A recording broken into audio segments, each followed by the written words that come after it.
जय हिंद दोस्तों, मैं हेमंत उज्ज्वल परिवार की तरफ से फिर हाजिर हूं आप लोग बीच में अपना एक विशेष सेशन लेकर के। और आज का सेशन जो है वो बहुत ही विशेष रहने वाला है दोस्तों।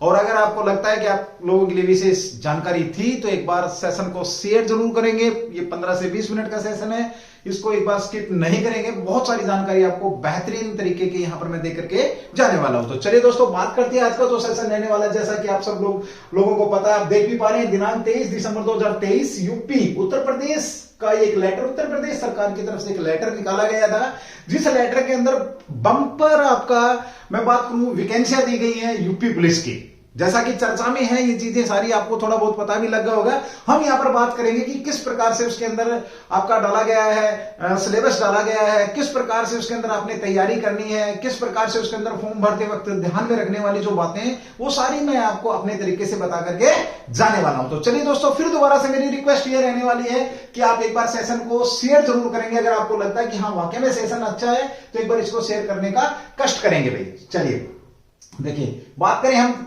उत्तर प्रदेश सरकार की। उत्तर प्रदेश सरकार पुलिस भर्ती आपका प्रोन्नति बोर्ड 19C तुलसी गंगा कॉम्प्लेक्स विधानसभा मार्ग लखनऊ उत्तर प्रदेश सरकार की तरफ से ये लेटर है। कब का है? 23 दिसंबर 2023 का। सारी की सारी जानकारी देके जाऊंगा दोस्तों, स्किप नहीं करना। कोई भी एक भी बात अगर आपकी छूट गई तो समझना कि नुकसान हो सकता है। अगर फॉर्म रिजेक्ट हो गया तो फिर नुकसान है ही। और साथ में सबसे बड़ी खुशी की बात, जैसा कि आप लोगों को पता, योगी आदित्यनाथ महाराज जी ने क्या किया है, जो सीएम है यूपी के, उन्होंने 3 साल का वेवर दिया है। 3 साल के लोगों को छूट दिया, यानी कि जो 22 साल जो एज थी यूपी पुलिस की, उसको बढ़ा करके 25 किया गया। ये एक बहुत बड़ी बात है भाई, तो उन लोगों के लिए भी मौका। चलिए बात करते हैं सीधी भर्ती। पुलिस में आरक्षी नागरिक पुलिस के पदों पर सीधी भर्ती 2023। उत्तर प्रदेश पुलिस में पुरुष एवं महिलाओं के लिए आरक्षी नागरिक पुलिस के पदों पर बैंड 5200 2000 का, जिसकी बैंड पे की बात कर रहा है, ग्रेड पे आपका नए वेतन में आपका जिक्र यहाँ पे किया गया है। ठीक है, अब इसमें एक बार देखेंगे कितनी वैकेंसियां हैं। दोस्तों ध्यान रखना, आप वैकेंसियों की अगर बात करोगे, देखिए मैं एक एक चीज आपको समझा के चलूंगा और कॉन्फिडेंस रखना। आप लोगों ने अपने ऊपर एक बहुत अच्छा मौका आपके सामने आया है, सरकार की तरफ से एक मौका दिया गया है, जिसके हम यहाँ पर बात करने वाले। देखिए यहाँ पर यानी कि अनरिजर्व्ड की बात हो रही है, यानी कि जो अनारक्षित यानी जनरल की वैकेंसी 24,102 है दोस्तों। ईडब्ल्यूएस की बात करें जो कि 10% कोटा रहता है, तो 6,024 वैकेंसी है। पिछड़ा वर्ग ओबीसी की अगर हम बात करते हैं, देखिए ये आपका अनरिजर्व्ड की बात हो रही है, ये आपका ईडब्ल्यूएस की बात हो रही है, ये आपका ओबीसी की बात हो रही है दोस्तों। ये यहाँ पर अनुसूचित जाति एसटी की बात हो रही है, और ये आपका सॉरी एसटी, हाँ एसटी की बात हो रही है। ये ओबीसी, ये ओबीसी हो गया भाई आपका, ये ओबीसी है आपका, और ये आपका एसटी एससी की बात हो रही है। और यहां पर ये एसटी की वैकेंसियां। अब देखें जरा एक बार बड़े ध्यान से, कितनी वैकेंसियां हैं? 24,102 वैकेंसी आपकी अनरिजर्व्ड है, जनरल की है 6,000 आपका 24 वैकेंसी जो आपकी ईडब्ल्यूएस की है। साथ में बात करें ओबीसी की 16,264 वैकेंसियां, बहुत बड़ी बात है भाई। और साथ ही बम्पर वैकेंसी, इतनी वैकेंसी तो किसी भी केंद्र गवर्नमेंट की भी एक साथ इतनी वैकेंसियां कभी नहीं आई जितनी यूपी पुलिस की वैकेंसियां इस बार दी गई हैं। फिर एक बार मैं बात करूंगा आप लोगों से दोस्तों, फॉर्म भरते वक्त ध्यान रखना है, कैसे तैयारी करें, क्या करें। इसके लिए आप जुड़ सकते हैं उज्ज्वल कोचिंग कैंपस, उज्ज्वल परिवार से आप जुड़ सकते हैं। बेहतरीन लेवल का एक बैच यहां पर आपका बैठाया जा रहा है। ऑफलाइन ऑनलाइन भी हम आप लोगों को क्लासेस देंगे, तो एक बार जरूर जुड़ें। और आपको अगर नौकरी की रिक्वायरमेंट है तो नई साल 2023 जो जा चुका है आपका, लगभग 2-3 दिन की बात है, नए साल में नए जोश के साथ तैयारी करेंगे और एक नई जॉब हासिल करेंगे ताकि आप अपने सपनों को पंख लगा सकें। इसके साथ बात करें आपका एससी की भी, देखो कितनी वैकेंसियां दी है, 12,650 वैकेंसियां एससी की दी हैं। और साथ में एसटी की बात करें तो 1204 वैकेंसी आपकी एसटी की दी है, अनुसूचित जनजाति की यहां पर ये बात कर रहा है। ठीक है, ये हुई बात वैकेंसियों की, यानी कि बंपर वैकेंसियां हैं। इससे ज्यादा वैकेंसी तो आपकी कभी केंद्र गवर्नमेंट ने भी नहीं निकाली है। अब ध्यान देने वाली बातें देखेंगे कैसे क्या। आरक्षी नागरिक पुलिस पद हेतु पुरुष और महिला अभ्यर्थी पात्र होंगे, दोनों के दी गई है।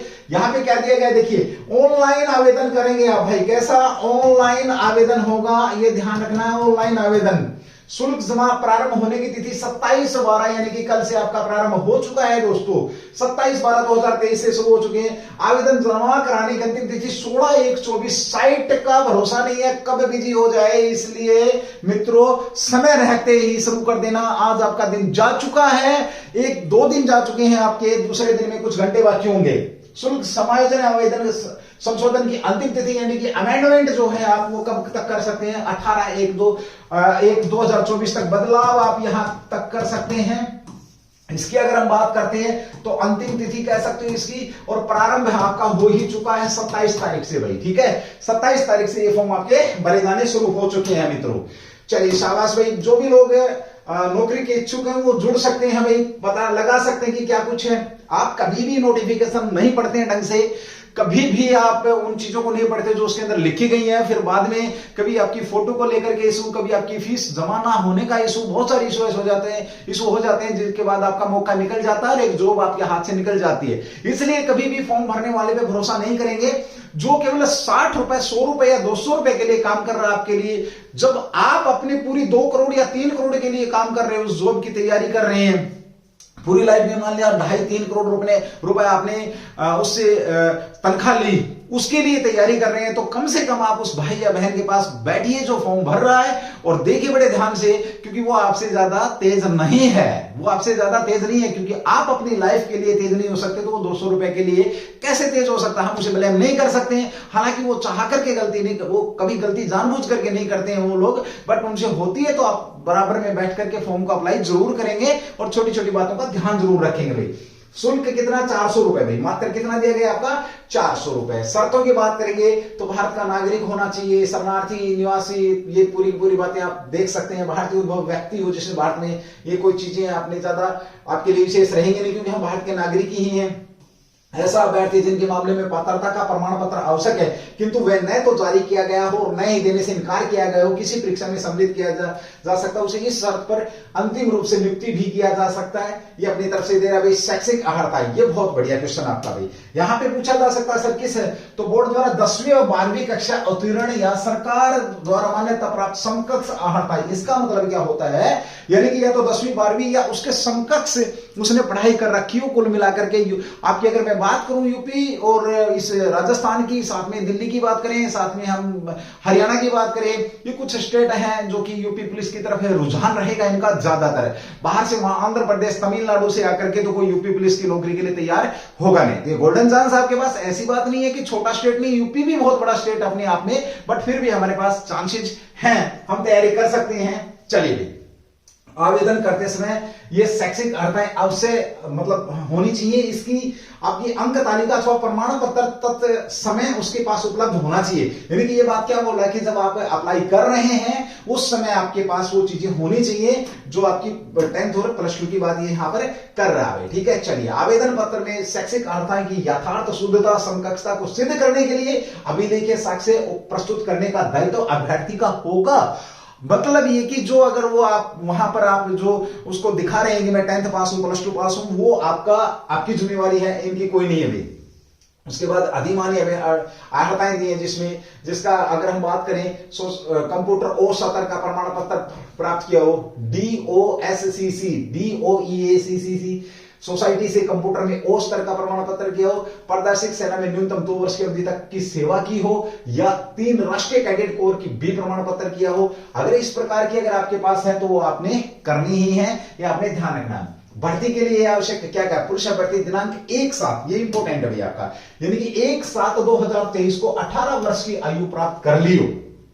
यानी कि जो व्यक्ति आपका 1/7/2023 को 18 वर्ष की आयु प्राप्त कर ली हो और 22 वर्ष की आयु प्राप्त न की हो, अर्थात अभ्यर्थी का जन्म 2 जुलाई 2001 से पहले का नहीं होना चाहिए, ये बात यहां पर बोल रहा है। 1 जुलाई 2005 के बाद का भी नहीं होना चाहिए, ये भी आपने ध्यान रखना है। यानी कि कुल मिलाकर के फॉर्म भरते वक्त अगर हम बात करें, डेट कहां से ले रहे हैं, दिनांक 1/7/2023 को 18 वर्ष की आयु प्राप्त कर ली हो, यानी कि आपको हर हाल में इस डेट पर 18 वर्ष का होना आवश्यक है। 1/7/2023 को, इसका कहने का। उसके बाद क्या है, आपका वर्ष की आयु प्राप्त नहीं की हो, अर्थात इसके बाद वो 22 वर्ष का नहीं होना चाहिए। अगर वो 22 वर्ष का तो वो भी नहीं यहां पर अप्लाई कर सकता है। अभ्यर्थी का जन्म यानी कि 2 जुलाई 2001 से पूर्व का नहीं होना चाहिए, ऐसा कहा गया है। ठीक है, लेकिन अब क्या हुआ है, 3 वर्ष की छूट यहां पर दी गई है, ये आपने ध्यान रखना है। महिला अभ्यर्थियों की बात करें तो सेम है भाई, 18 वर्ष 25 वर्ष की आयु प्राप्त नहीं की हो, अर्थात जन्म 2 जुलाई 1998 से पूर्व, यानी कि लड़कियां 25 वर्ष तक की यहां पर अप्लाई कर सकती हैं, यहां पे ध्यान रखना भाई। ठीक है, 25 वर्ष की आयु प्राप्त न की हो। ओके, उसके बाद भाई आपका चरित्र की बात करें तो आयु सीमा में छूट यदर्थ प्रवर्त शासनादेश में निहित प्रावधानों के अनुसार अनुमन्य होगी, यानी कि जो छूट दी गई है कि उत्तर प्रदेश के मूल निवासियों के लिए अधिकतम आयु सीमा में छूट दी गई है, ये जरूर आपने ध्यान रखना। क्या लिख रहा, परंतु अन्य पिछड़ा वर्ग, अनुसूचित जाति, अनुसूचित जनजाति और ऐसी अन्य श्रेणियों के अभ्यर्थी केवल यानी कि ओबीसी यानी बाहर के जो लोग होंगे वो जनरल में काउंट होंगे। बाहर के जो लोग होंगे किसमें होंगे, जनरल के काउंट होंगे। ये ध्यान रखना कि अधिकतम सीमा में जो छूट है वो उन्हीं को मिलेगी। भाई चरित्र, अभ्यर्थी का चरित्र ऐसा होना चाहिए, वो छोड़ दो आप इस बात को, वो आपको पता चरित्र कैसा होना चाहिए। चरित्र का तो संघ सरकार या किसी राज्य सरकार या किसी स्थानीय प्राधिकार संघ, वो भी छोड़ दो आप। वैवाहिक की बात करें, नियुक्ति ऐसा पुरुषार्थी पर्याप्त नहीं होगा जिनकी एक से अधिक पत्नियां हो। यहाँ तो एक के लिए रोड़ा हो रहा, भाई एक से अधिक कहां से आएंगे ना, एक के लिए तो लड़ाई हो रही है ये एक से अधिक कहां होंगी, एक के लिए तो लड़ाई लड़ रहे हैं, यानी कि सरकारी नौकरी हो तो लड़ाई लड़ ले भाई, है ना। चलिए भाई, उसमें पुरुष विवाह किया हो, चलो ये चीजें खैर आपके काम की नहीं। शारीरिक स्वास्थ्य की बात करें तो ये भी आपको पता होना चाहिए, वह किसी ऐसे शारीरिक दोष से मुक्त न हो जिससे करते हो मतलब जो ड्यूटी के अंदर जो आपकी बाधा उत्पन्न करे। भाई मुख्य आरक्षी सेवा नियमावली 2015 संशोधित नियम के अनुसार शारीरिक रूप से विकलांग व्यक्ति पुलिस की सेवाओं के लिए अर्थ नहीं होंगे, यानी रूल दिया इन्होंने कि उत्तर प्रदेश के नियम 6 के अनुसार कोई भी विकलांग व्यक्ति इसमें नहीं होगा। भर्ती प्रक्रिया, यह चयन उत्तर प्रदेश पुलिस आरक्षी मुख्य आरक्षी सेवा नियमावली 2015 के तहत होगा। ये जरूर ध्यान रखना, समय समय पर संशोधित हो चुकी है। भाई लिखित परीक्षा, इसका प्रथम जो रहेगा क्या रहेगा, यह सही पाई जाए ऑफलाइन लिखित परीक्षा में सम्मिलित होने की अपेक्षा की जाएगी। ऑफलाइन की बात करें, दृष्टया सही पाए जाएंगे से ऑफलाइन, ऑफलाइन यानी कि फॉर्म ऑनलाइन भरा जा रहा है, पेपर आपका ऑफलाइन होगा। लिखित परीक्षा में आपके जो वस्तुनिष्ठ प्रश्न रखे जाएंगे, यानी कि आपके कैसे प्रश्न होंगे ये आप समझ पा रहे हैं, ठीक है। ऑब्जेक्टिव टाइप 300 अंकों की होगी जिसकी समय अवधि, ये बहुत अच्छी चीजें ध्यान रखना भाई। देखिए कितने 300 अंकों की परीक्षा होगी जिसमें समय अवधि 2 घंटे होगी। क्वेश्चनों की संख्या में आई थिंक मेरे ख्याल में 150, कुल पर्सन कितने होंगे 150 होंगे। नेगेटिव कितना होगा 0.5, इसके अंदर क्या रहेगा ऋणात्मक अंक प्रदान किए जाएंगे, यानी कि नेगेटिव मार्किंग है दोस्तों। 300 अंकों की होगी, 2 घंटे का समय होगा। इसके अंदर क्या होगा आपका सामान्य ज्ञान, यानी कि जीके होगा, सामान्य हिंदी होगी, ये जरूर ध्यान रखना। संख्यात्मक एवं मानसिक योग्यताएं रहेंगी, मानसिक अभिरुचि बुद्धि लब्धि रहेगी, तार्किक क्षमता यानी कि रीजनिंग रहेगी आपकी। इस पर आपका क्या होना है, पेपर होना है, ये आपने ध्यान रखना है, ठीक है। चलिए आगे बढ़ते हैं, यानी कि 3-4 चीजें आपकी क्लियर हुई हैं। अब आगे बात करें, परीक्षा ओएमआर आधारित परीक्षा हो प्रणाली के अनुसार संपन्न कराई जाएगी, यानी कि ओएमआर पर परीक्षा होगी आपकी। संख्या के अनुसार लिखित परीक्षा एक ही दिनांक को एकल पाली में अथवा एक से अधिक पाली में अथवा एक से अधिक दिनों को विभिन्न प्रश्न पत्रों के साथ विभिन्न पालियों में कराई जाएगी। इसका मतलब यह है, यानी कि एक शिफ्ट में हो सकती है, 2 शिफ्ट में हो सकती है, 3 में हो सकती है, 4 में हो सकती है, एक साथ एक दिनांक को हो सकती है, ऐसा कहा गया है, ठीक है। लिखित परीक्षा एक से अधिक पालियों में अथवा एक से अधिक दिनांकों को विभिन्न पालियों में विभिन्न प्रश्न पत्रों के साथ संचालित कराए जाने की दशा में ऐसी परीक्षाओं में सम्मिलित होने वाले अभ्यर्थियों द्वारा प्राप्त अंकों के आपका नॉर्मलाइजेशन हेतु बोर्ड द्वारा आपका नॉर्मलाइजेशन प्रक्रिया का प्रकाशन विषय सूचकांक विज्ञप्ति संख्या दिनांक के अंदर जिक्र किया गया है। ये बात यहां पर कह रहा है, सीधी सी भाषा में बात कर रहा है कि इसका नॉर्मलाइजेशन भी आपका होगा, जिसका जिक्र कहां किया गया है, ये आपके साथ है। यानी कि तुमने सिर्फ इतना पता होना चाहिए इसका नॉर्मलाइजेशन भी होना है। मैं फिर बात करूंगा दोस्तों, पूरी की पूरी जानकारी आपको 15 से 20 मिनट के अंदर मैं देने की कोशिश कर रहा हूं, तो आप जरूर सारी चीजें यहां पर समझ जाएंगे एक बार। बस 15 से 20 मिनट के ये वीडियो सुन करके और आपको तसल्ली हो जाएगी कि हमारे साथ क्या होने वाला है, वो सारी चीजें मैं दे के जाने वाला हूं। लिखित परीक्षा के उपरांत बोर्ड द्वारा कुंजी प्रकाशित की जाएगी, यानी कि आंसर की आएगी आपकी, और उत्तर विकल्प के बारे में अभ्यर्थियों को आपत्ति, यानी कि जब आंसर की आएगी तो आपकी आपत्ति को भी लेकर के बात रहेगी कि अगर किसी को आपका ऑब्जेक्शन है तो वो भी यहाँ पे क्या कर सकते हैं, आमंत्रित की जाएगी, अपनी आपत्तियां ऑनलाइन प्रस्तुत कर सकते हैं।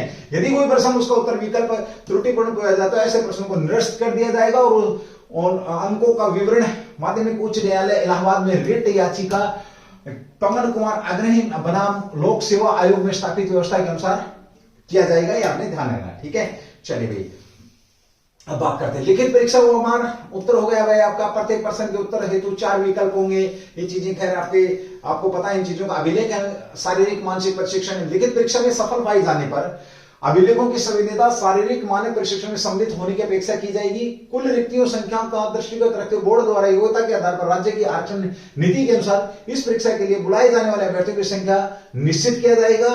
अभिलेख लिखित परीक्षा में अभ्यर्थियों द्वारा प्राप्त कुल अंकों के आधार पर राज्य की आरक्षण नीति के अनुसार एक श्रेष्ठ सूची तैयार की जाएगी। इस सूची में स्थान प्राप्त करने वाले विद्यार्थियों को पात्रता, आयु, शीतलता, अभ्यर्थियों द्वारा अपनी आरक्षण श्रेणी, यानी कि सारा कुल मिलाकर के यहाँ पर ये बात कर रहे हैं कि भाई उनको हम बुलाएंगे। ठीक है, शारीरिक प्रशिक्षण होगा। उसके बाद पुरुष ऊंचाई की बात करें तो अभ्यर्थियों के लिए न्यूनतम ऊंचाई 168 सेंटीमीटर होनी चाहिए। सामान्य, अन्य पिछड़े वर्ग और अनुसूचित जातियों के पुरुष अभ्यर्थियों के लिए न्यूनतम ऊंचाई 168 की बात कर रहा है भैया आपका। ठीक है, अनुसूचित जाति पुरुष अभ्यर्थियों के लिए न्यूनतम आपकी यानी कि जो एसटी है उनकी बात करें तो 160 सेंटीमीटर होनी चाहिए भैया आपका। सामान्य पिछड़े वर्ग अनुसूचित अभ्यर्थियों के लिए न्यूनतम सीने का माप 79 यानी कि 79 बिना फुलाए, 84 फुलाने 5 सेंटीमीटर आपका सीना फूलना चाहिए भाई। यहाँ पर बात करना है न्यूनतम 5 सेंटीमीटर फुला होने वाली है भाई, वो लिख भी दिया नीचे। ठीक है, ये देखो आपके सामने इसने बोला भी है, मैंने बोला वही बात है, इसने भी बोल दी है कि 5 सेंटीमीटर, ये तो हर जगह ही होता है भाई। ठीक है, ओके। उसके बाद महिला अभ्यर्थियों की ऊंचाई की बात करें तो 152 सेंटीमीटर, यानी कि लड़कियों की ऊंचाई कितनी होनी चाहिए? 152 सेंटीमीटर होनी चाहिए। अनुसूचित जाति महिला अभ्यर्थियों की न्यूनतम ऊंचाई आपकी 147 भाई। ठीक है, काफी रिलैक्सेशन दे रखा है भाई। वजन छोड़ दो, ये तो हो ही जाता है, 40 किलोग्राम होना चाहिए ये वजन के बाद। शारीरिक जो आपका फिजिकल है ये आपने जरूर ध्यान रखना। अब देखो, अब हो गया आपकी, ये तो हो गया मेजरमेंट आपका। अब होगा इसके बाद क्या होगा आपका फिजिकल, कैसे कैसे होगा वो बात करें। देखिए, अभिलेखों की शारीरिक मानक के अनुसार अहंकारी प्रकृति की इस शारीरिक दक्षता प्रशिक्षण में आहत होने के लिए पुरुष अभ्यर्थी को 4.8 किलोमीटर की दौड़ 25 मिनट में और महिला अभ्यर्थी को 2.4 किलोमीटर की 14 में, यानी कि लगभग 5 किलोमीटर की दौड़ अगर बात करें तो 25 मिनट में 200 मीटर कम है भाई, ध्यान रखना 25 मिनट में। और महिला अभ्यर्थियों को 2.4, ये टफ है भाई, ये टफ है। 2.48 वाला टफ हो जाता है, 2.4 एज कंपेयर 4.8 के अनुसार अगर हम बात करें तो ये वे अभ्यर्थी जो समय के भीतर दौड़ पूरी नहीं करते तो भर्ती के लिए पात्र नहीं होंगे। अगर कोई दौड़ नहीं सकता तो तैयारी ना करे, ये ऐसा कुछ बोल रहा है। ठीक है, चलिए अब आगे बात कर लेते हैं। थोड़ी सी परीक्षा की विस्तृत प्रक्रिया पूरी की पूरी आपको बताई दी गई है। ठीक है, चयन तथा अंतिम योग्यता सूची, शारीरिक दक्षता, उसके बाद आपका क्या होगा, लिखित परीक्षा में पास होने पर आपका फिजिकल होगा, उसके बाद आपकी लिस्ट तैयार हो जाएगी। ठीक है, बोर्ड द्वारा कोई प्रशिक्षा सूची तैयार नहीं की जाएगी, प्रतीक्षा वेटिंग नहीं रखेंगे भाई, ये ध्यान रखना। 2 या 2 से अधिक अभ्यर्थियों को 1 अंक होने पर अभ्यर्थी को वरीयता प्रदान की जाएगी। जो अधिमानी अहर्ता यदि कोई हो रखते हो और 1 से अधिक अधिमानी, यानी कि कोई विशेष स्पेशल, अगर 2 लोगों को यानी कि 50 नंबर आए तो उनमें से किसी एक को लेना, तो कोई विशेष अगर अपनी वो रख रहा है, कुछ रखता है, क्वालिटी रखता है, तो उसको यहाँ पर उसको प्रायोरिटी दी जाएगी, ये भी आपने ध्यान रखना है। ठीक है, उसके बाद भी नहीं तो अधिक आयु वाले अभ्यर्थी को अधिमान प्रदान किया जाएगा। अगर ऐसा भी कुछ नहीं है, दोनों के पास सेम क्वालिफिकेशन है, तो उसके बाद उसको क्या किया जाएगा, जिसकी एज बड़ी है उसको दिया जाएगा भाई। ठीक है, अभ्यर्थी की अधिमानता का अवधारणा हाई स्कूल प्रमाण पत्र में उल्लेखित उनके नाम अंग्रेजी वर्णमाला के क्रम के अनुसार किया जाएगा।